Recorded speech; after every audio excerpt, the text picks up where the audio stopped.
Assalamualaikum warahmatullahi wabarakatuh. Nama saya Deval Fitra, saya dari kelompok 1.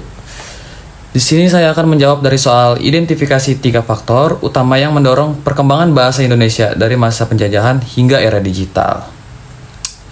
Nah, jawabannya adalah yang pertama itu ada 1. Peran bahasa Melayu sebagai Ingguana French. Cikal bakal, bahasa Indonesia berakar dari bahasa Melayu yang sudah digunakan secara luas di Asia Tenggara sebagai bahasa perhubungan, Ingguan French, jauh sebelum penjajahan. Pengaruh kolonial, bahasa Melayu juga mengalami perkembangan signifikan di masa penjajahan Belanda dan menyerap pengaruh dari bahasa asing seperti Portugis, Belanda, dan Inggris, yang kemudian menjadi cikal bakal bahasa Indonesia modern. Nah, yang kedua itu ada Sumpah Pemuda dan penetapan sebagai bahasa nasional.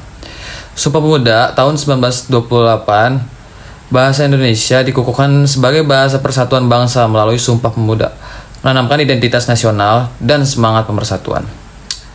Bahasa resmi negara. Setelah kemerdekaan bahasa Melayu diresmikan dengan nama bahasa Indonesia sebagai bahasa nasional resmi negara, Undang-Undang Dasar 1945 Pasal 36 yang menjadi fase awal perkembangan bahasa sebagai identitas bangsa.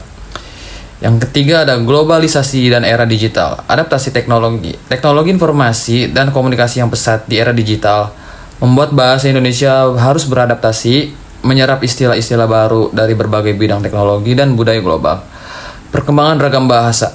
Munculnya ragam bahasa baru di media sosial dan perkembangan sastra cyber menunjukkan bahasa Indonesia terus bertransformasi dan menciptakan kreativitas, namun juga tantangan bagi pelestarian bahasa nasional. Sekian dari saya jawabannya, terima kasih. Wassalamualaikum warahmatullahi wabarakatuh.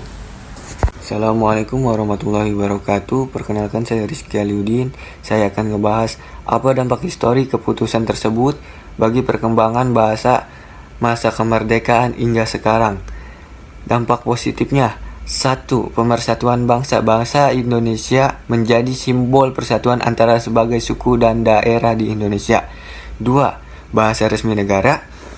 Penetapan bahasa Indonesia sebagai bahasa negara melalui UUD 1945. 3. Pendidikan bahasa Indonesia menjadi bahasa pengantar dunia pendidikan.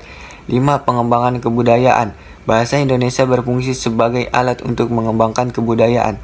5. Pembentukan identitas nasional. Bahasa Indonesia peradaban baru dan memperkuat identitas nasional Indonesia di mata dunia. Dampak negatif: 1. Penggunaan bahasa gaul dan campur. Maraknya penggunaan bahasa gaul atau bahasa populer. 2. Menurunnya minat generasi muda. Sebagai generasi muda cenderung lebih tertarik pada hal-hal yang modern atau populer. Potensi melemahkan identitas, tergerusnya penggunaan bahasa Indonesia yang baik dan benar. 4. Keterbatasan dalam komunikasi global. Di era globalisasi, keberadaan bahasa Indonesia dilihat sebagai dari penghambat proses komunikasi global. Assalamualaikum warahmatullahi wabarakatuh. Perkenalkan, nama saya Salabil dari Prodi Manajemen. Di sini saya akan menjelaskan soal nomor 2 dari MK Bahasa Indonesia, yaitu bagaimana makna Sumpah Pemuda dapat dijadikan inspirasi dalam konteks kebinekaan perguruan tinggi. Yaitu ada 5, yaitu yang pertama, satu nusa satu bangsa. Itu semangat mendorong mahasiswa untuk bekerja sama tanpa memandang perbedaan. Yang kedua itu menghargai perbedaan. Sumpah Pemuda mengajarkan keberagaman adalah kekayaan, bukan kelemahan di perguruan tinggi. Yang ketiga itu ada menjaga bahasa Indonesia, menggunakan dan mengarahkan bahasa Indonesia sebagai alat komunikasi dan bahasa ilmu pengetahuan di perguruan tinggi. Yang keempat itu cinta tanah air. Itu Sumpah Pemuda menanamkan rasa bangga terhadap cinta tanah air.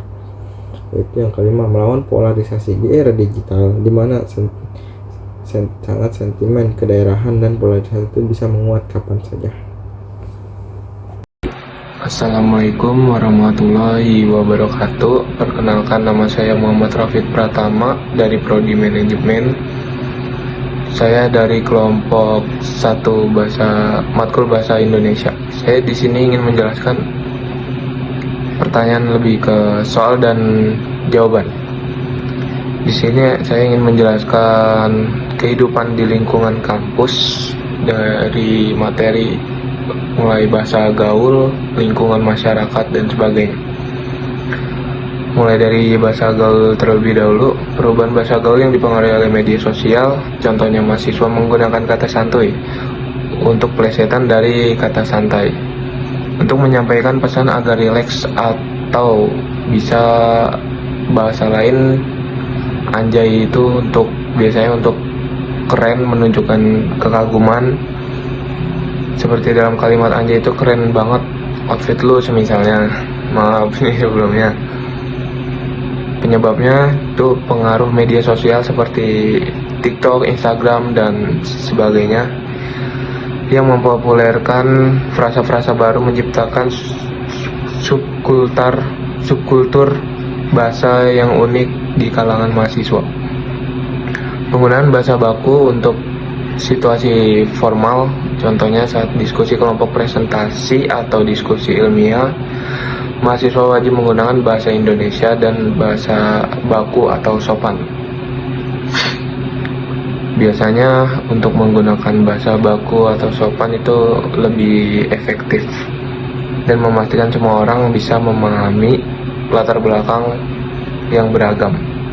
Penyebabnya, lingkungan kampus yang merupakan institusi pendidikan formal menuntut penggunaan bahasa Indonesia sebagai alat pemersatu dan komunikasi resmi.